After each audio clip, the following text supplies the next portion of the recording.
virgin, freaky girl under the sheets. Would you love when things start slowing down? I know you got me, baby. Oke, daon nih. Baik, bismillahirrahmanirrahim. Assalamualaikum warahmatullahi wabarakatuh. Perkenalkan, nama saya Nurul Afiat dengan NIM 23SP027, jurusan Otomasi Sistem Permesinan Politeknik Ati Makassar. Pada video kali ini, saya akan membahas tugas untuk mata kuliah mesin listrik yang diberikan oleh Bapak Taufik Mukhtar STMT. Tanpa berlama-lama lagi, langsung saja kita masuk pada video penjelasannya. Yang pertama, kita masuk pada pembagian mesin listrik.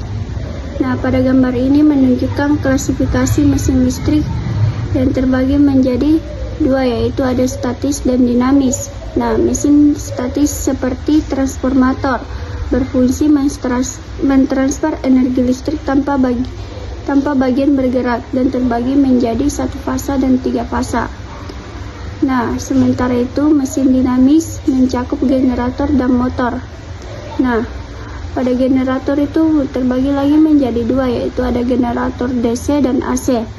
Pada generator DC menghasilkan arus searah dan memiliki sistem eksitasi penguat terpisah serta penguat sendiri, yaitu ada serisan dan kompon.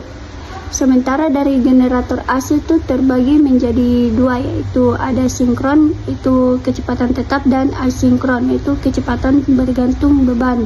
Pada bagian motor terbagi menjadi dua, yaitu ada motor DC, yaitu bekerja dengan prinsip serupa seperti generator DC, sedangkan motor AC terbagi menjadi dua, yaitu ada motor sinkron, yaitu kecepatan tetap sesuai frekuensinya, dan motor asinkron kecepatan lebih rendah dari sinkron. Itu sering digunakan di industri. Nah, yang kedua kita masuk pada definisi generator listrik. Generator listrik atau pembangkit listrik adalah mesin yang digunakan untuk menghasilkan energi listrik dari sumber energi mekanis. Generator listrik merupakan alat yang memproduksi energi listrik dari sumber energi mekanik. Ini biasanya menggunakan induksi elektromagnetik. Nah, yang ketiga, prinsip kerja generator DC. Generator DC bekerja dengan mengubah energi mekanik menjadi energi listrik berdasarkan prinsip induksi elektromagnetik atau hukum Faraday. Ketika kumparan atau armatur di dalam generator berputar dalam medan magnet, garis-garis medan magnet terpotong oleh kumparan sehingga menghasilkan gaya gerak listrik atau GGL. Proses ini menyebabkan timbulnya arus listrik bolak-balik atau AC di dalam kumparan. Untuk mengubah arus bolak-balik ini menjadi arus searah atau DC, generator DC menggunakan komutator, itu cincin belah, yang berputar bersama kumparan. Komutator memastikan bahwa arus yang mengalir ke beban selalu searah.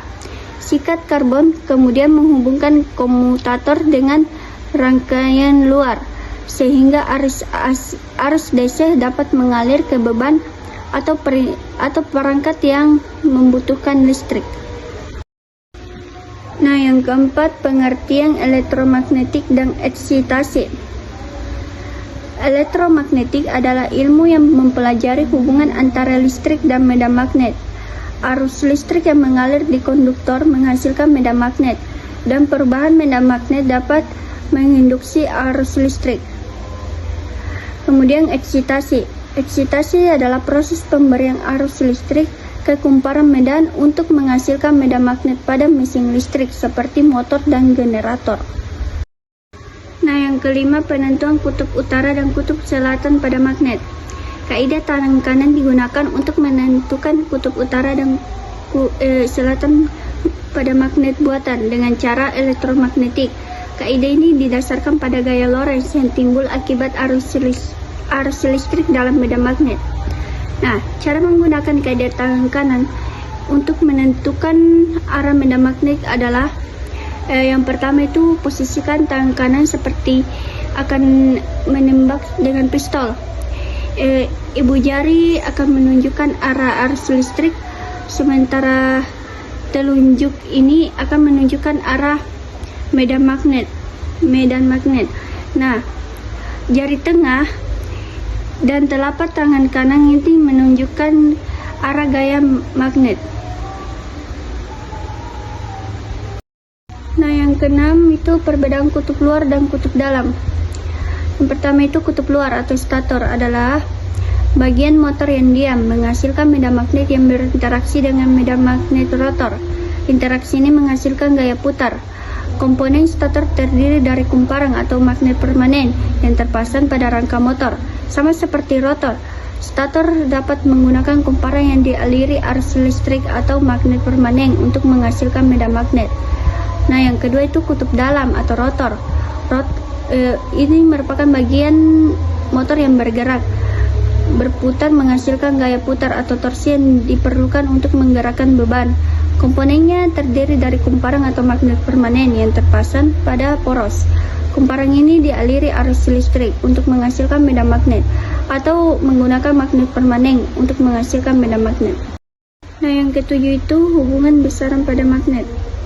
Pada tabel ini menunjukkan besaran-besaran dalam magnetisme beserta simbol dan satuannya dalam berbagai sistem standar, yaitu CGS cm/gram second, SI sistem internasional, dan sistem Inggris. Yang pertama itu ada gaya medan magnet. Ini menunjukkan gaya dorong yang menyebabkan aliran flux magnet dalam suatu rangkaian magnetik.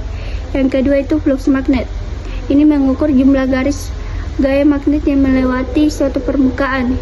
Yang ketiga itu intensitas medan magnet.